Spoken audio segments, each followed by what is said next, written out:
КТК арнасы көрермендеріне сонымен қатар жуырда жаңа телехикая ұсынғалы отыр. Дәл қазір Раушан атты туындының түсірілімі қарқынды жүріп жатыр. Ұлттар арасындағы береке бірлікті, отбасылық құндылықты насихаттайтын көп сериялы киноновелла тағы несімен ерекше болады екен. Түсірілім алаңында болған тілшіміз Ақтоты Жұмабек айтсын.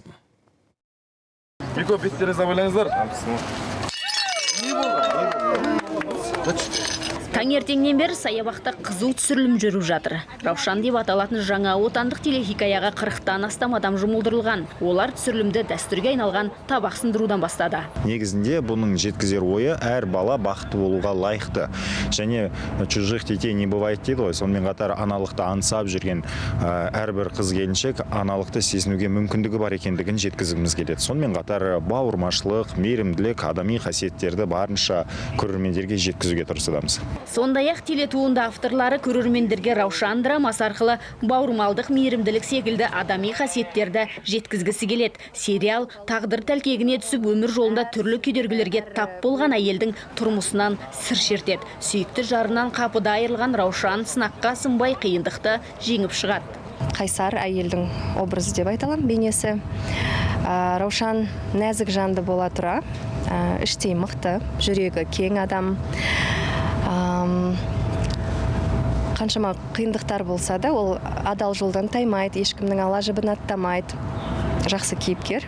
Бүгінгі таңда актуалды жалғыз басты ана мен бала асырап алу сияқты тақырыптар қозғалады. Режиссер кейіпкерлерді сомдайтын актерларды ұзақ таңдаған. Тіпті олардың әрқайсысының өз түсі бар. Мәселен, Раушанның күйеуінің киімдері тек көк түсте, ал асырап алған баласының түсі сұр. Мұның өзіндік себебі бар дейді режиссер. Мысалға, Сашаны айтатын болсақ, бұл енді біздің Метихан рөл бойынша кейіпкерінің аты Саша. Оған көбінде әдейі сұр, бастапқы бөлімдерде сұр, бұл енді соғыс болып отқан елден келеді. Бомба атылған. Бомбаның, күйіктің, күлдің түсі сияқты бердім, бірақ оның сары аттеңктер қалдырып қойдым. Неге? Өйткені оның үміті бар да болашаққа деген сияқты. Киімнің өзі де сөйлейді, түстер сөйлейді. Телехикаяның басым бөлігі Алматы облысында түсірілген. 10 бөлімнен тұратын жаңа туындыны жуырда КТК арнасынан тамашалай аласыздар. Ақтоты Жұмабек, Алмас Нұрдос, КТК, Алматы.